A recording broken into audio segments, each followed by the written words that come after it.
اگر آپ ادبی دنیا کے کاموں کو پسند کرتے ہیں اور ہماری مدد کرنا چاہتے ہیں تو نیچے دی ہوئی اکاؤنٹ ڈیٹیلز کے ذریعے کر سکتے ہیں۔ شکریہ۔ حسن منظر کی کہانی پہلا سودا۔ سورج کے ابھی سر پر آنے میں کچھ دیر تھی۔ عورتیں اور لڑکیاں گپھاؤں کے سامنے پہاڑی کی اوٹ میں سوکھی ہوئی گھاس پر بیٹھی تھیں۔ بچوں میں سے کوئی کھیل نہیں رہا تھا۔ دو ایک وقفے سے اپنی ماؤں کے سینے میں منہ مار کر دیکھتے تھے اور بلکنے کی سی آواز نکال کر خاموش ہو جاتے تھے۔ ماؤں میں بھی اتنا دم نہیں تھا کہ انہیں کندھے سے لگا کر ٹہلنے لگتیں یا بازوؤں میں جھلاتے۔ دور سے ایک لہیم شہیم آدمی گپھاؤں کی قطار کی طرف آتا نظر آیا۔ وہ ادھر کا آدمی نہیں تھا۔ ہرن کی کھال اس نے سوکھی ہوئی بیل سے اپنے کولے پر باندھ رکھی تھی۔ اوپر کا دھڑ کھلا تھا۔ اس کی رنگت سیاہ تھی اور سیاہ بال اتنے لمبے اور گھنے تھے کہ لگتا تھا کہ سر، گردن اور چہرے پر اس نے بھالو کی کھال پہن رکھی ہے اور اس کے شگافوں میں سے اس کی آنکھیں، ناک اور ہونٹ جھانک رہے ہیں۔ ہونٹ سیاہی مائل سرخ تھے اور ان کے درمیان نوکیلے دانت نظر آ رہے تھے جن میں سے کچھ ٹوٹے ہوئے بھی تھے۔ شاید وہ ان لوگوں میں سے تھا جو گوشت کو پھاڑ کر کھاتے ہیں اور اس کے لیے دانتوں کو کھردرے پتھر سے رگڑ کر نوکیلا بنا لیتے ہیں، جیسے شیروں، بلیوں اور کتوں کے دانت۔ جب وہ اور نزدیک آ گیا تو سب کو پتہ چلا کہ اس کی گردن کے پیچھے سے دونوں کندھوں پر ایک ہرن پڑا تھا جس کی چاروں ٹانگیں اپنی ٹھوڑی کے پاس ملا کر اس نے اپنے الٹے ہاتھ سے پکڑ رکھی تھیں۔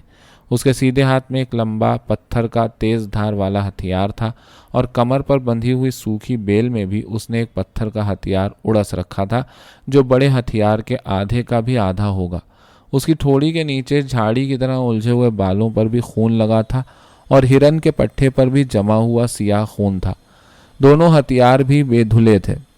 پوری گپھاؤں میں کوئی مرد نہیں تھا۔ گھاس پر بیٹھی ہوئی عورتوں کے سامنے پہنچ کر اس کے قدم سست ہوئے اور جب عورتوں نے اسے دیکھ کر نہ بیزاری سے منہ موڑے نہ ہاتھ سے آگے چلتے رہنے کا اشارہ کیا تو وہ ایک جگہ رک گیا۔ پہاڑی کی چھاؤں اس تک نہیں پہنچ رہی تھی لیکن لگتا تھا اسے دھوپ کی فکر نہیں ہے۔ کچھ عورتیں اٹھ کھڑی ہوئیں، کچھ اٹھتی بیٹھ گئیں اور لڑکیاں اپنی جگہ پر بیٹھی بیٹھی اسے دیکھتی رہیں۔ بچوں کا رونا رک گیا۔ عورتوں کا خیال تھا کہ وہ شاید پانی کا پتہ پوچھے گا لیکن وہ صرف عورتوں کو دیکھتا رہا۔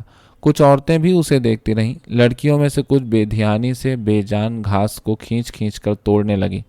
کسی گپھا میں کوئی مرد نہیں تھا، کوئی بیمار یا زخمی مرد بھی نہیں۔ ہرن بڑا اور مضبوط جسم کا تھا۔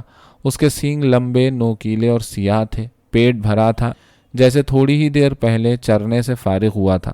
اپنی جان بچانے کے لیے پوری تیزی سے نہیں دوڑ پایا اور مارا گیا تھا۔ اس کو شکار کرنے والا بھی بہت بڑا اور مضبوط شخص تھا جو اکیلا اتنے بھاری بوجھ کو اٹھائے ہوئے تھا جو 2 مردوں یا 4 عورتوں کے اٹھائے نہ اٹھتا۔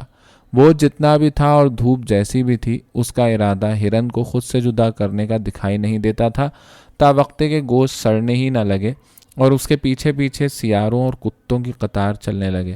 ہوا ابھی پوری طرح سے گرم نہیں ہوئی تھی۔ ایک جگہ چھاؤں میں 4 چڑیاں چوچیں کھولے بیٹھی تھیں۔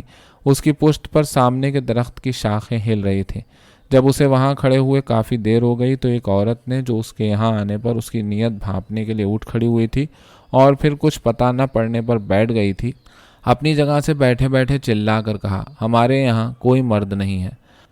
وہ اس عورت کی بات سمجھ گیا کیونکہ انسان کے الفاظ کے ملنے کو زیادہ عرصہ نہیں ہوا تھا اور وہ وہاں جہاں سیڈار کے درخت ہیں اور وہاں جہاں باؤباب ہیں اور وہاں جہاں برگد کے درخت ہیں سب جگہ ایک ہی جیسے تھے۔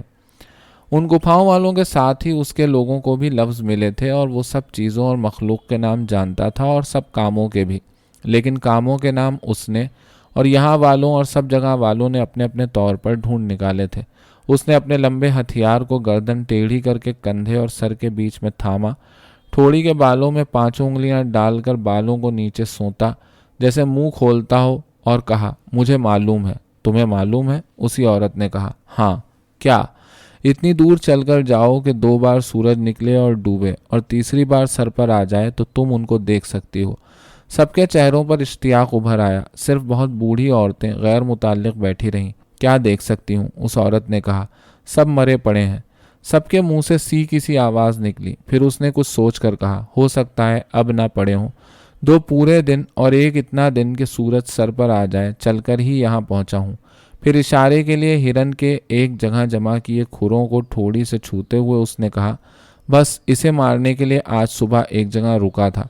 हो सकता है अब तक भेड़िए और लकड़बग्घे इन्हें खाकर अपनी मांदों को जा चुके हों। पहले वो सवाल जवाब करने वाली औरत रो उठी, फिर बाकी सब औरतें रोने लगीं और उनके पीछे लड़कियां। बड़ों को रोते देखकर खौफजदा बच्चे अपनी माँओं और बड़ी बहनों से लिपट गए। एक बच्चे ने अपनी खड़ी हुई माँ को उसके चूल्हे पर बंधी हुई खाल से खींचकर दरख्त की शाख की तरह लचाया और उसके कूल्हे पर चढ़ गया। उसने दूध पीना चाहा, लेकिन औरत के थन बरसे हुए बादलों की तरह खाली थे। जब वो रोया तो उसके रोने में गुस्सा था। बूढ़ी औरत ने तंज और खफगी से कहा, उससे पूछो, उसे कैसे मालूम वो हमारे मर्द हैं? तुम खुद पूछ लो, अगर तुम्हारे नहीं हैं तो तुम्हारे मर्द कहाँ गए? नौवारिद ने बेरहमी से कहा। औरतें लाजवाब हो गईं। जहाँ वो लोग लड़े थे वहाँ से पैरों के निशान उधर को जाते हैं जिधर से मैं आया हूँ, और जहाँ के लोग खुशियाँ मना रहे थे वहाँ से पैरों के निशान मैंने इधर का रुख करते नहीं देखे। रास्ते में कोई और आबादी नहीं पड़ती जहाँ मर्द न हो, सिर्फ औरतें ही औरतें हों या बच्चे। बूढ़ी औरत ने कहा, तुम भी वहीं के हो? उसने कहा, नहीं, वहाँ से परे का हूँ। रास्ते में वो गुफाएं मिली जहाँ के लोग खुशियाँ मना रहे थे। फिर मैं चलता रहा और वहाँ पहुँचा जहाँ वो लोग तुम्हारे लोगों से लड़े थे और तुम्हारे लोग गिरे थे। फिर मैं सीध में चलता रहा और यहाँ पहुँचा जहाँ एक भी मर्द नहीं है। उसी यकीन न करने वाली बूढ़ी औरत ने हिसाब लगाया कि कितनी दफ़ा सूरज तब से अब तक उभरा और डूबा था जब वो लोग यहाँ से गए थे। फिर नौवारिद से पूछा, उनका खून ताज़ा था? नहीं, ज़मीन पर सूख चुका था, लेकिन न उनके पेट फूले थे, न लाशों से बदबू आ रही थी, न ही जंगली जानवर उस वक्त तक वहाँ आए थे।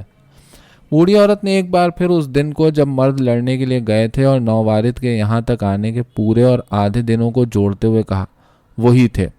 औरतें रोने को हुईं और चुप हुईं। सवाल जवाब करने वाली औरत ने अपने बच्चे को सामने करते हुए उसके मुंह और पिटखे हुए पेट पर उंगलियां रखकर अनजाने शख्स को दिखाते हुए कहा, भूखा है, हम सब भूखे हैं, ये जानवर हमें दे दो। एक औरत ने अपनी जगह पर बैठे बैठे कहा, हम तुम्हें पानी पर ले जाएंगे। लंबे तेज धार के हथियार वाले आदमी ने कहा, लालच दिलाती हो? उसके चेहरे पर एक मुस्कुराहट खेल गई। फिर उसने हिरन के पैरों को अपनी उंगलियों की गिरफ्त से अचानक छोड़ दिया और वो धप से ज़मीन पर गिरा। फिर वो औरतों से बोला, देखो, मैं जहाँ से आया हूँ वो जगह यहाँ से 8 बार सूरज के निकलने और डूबने की मसाफत पर है, और अगर चांद अच्छी रोशनी देने वाला हो तो रातों का भी कुछ हिस्सा चलने के लिए रखो। लेकिन मैं भूखा नहीं हूँ क्योंकि मेरे हाथ में ये है। उसने हवा को हथियार से काटते हुए कहा। औरतों की समझ में नहीं आया क्या कहें। उस औरत ने जिसने पानी पर ले जाने की बात की थी कहा, भूखे होने की बात किसने की? मैंने, नौवारिद शख्स ने कहा। किसके लिए? तुम्हारे। लेकिन तुम तो कह रहे थे कि तुम भूखे नहीं हो। एक और औरत ने जिसके घुटने खाल के छोटे होने की वजह से नंगे थे कहा, हाँ, यही मैं बताना चाह रहा हूँ। फिर उसने पेट पर हाथ मारते हुए कहा, मैं पेट से भूखा नहीं हूँ, पेट से नीचे भूखा हूँ। तुम समझ गई? छाँव सिमट गई थी और चिड़ियाँ सूखी घास पर चलकर उसमें चली गईं। कुछ तवक्कुफ से एक औरत जो काफ़ी उम्र की थी लेकिन बूढ़ी भी नहीं, उसके साथ जाने के लिए उठ खड़ी हुई। शिकारी ने, क्योंकि उसे यही कहा जा सकता है, उस औरत को हाथ से बैठ जाने का इशारा इस तरह किया जैसे उसे ज़मीन में धंसा रहा हो, और एक कम उम्र लड़की की तरफ सर की जुम्बिश और आंखों से इशारा किया। उसका जिस्म बमुश्किल जवान हुआ था। वो सहम गई।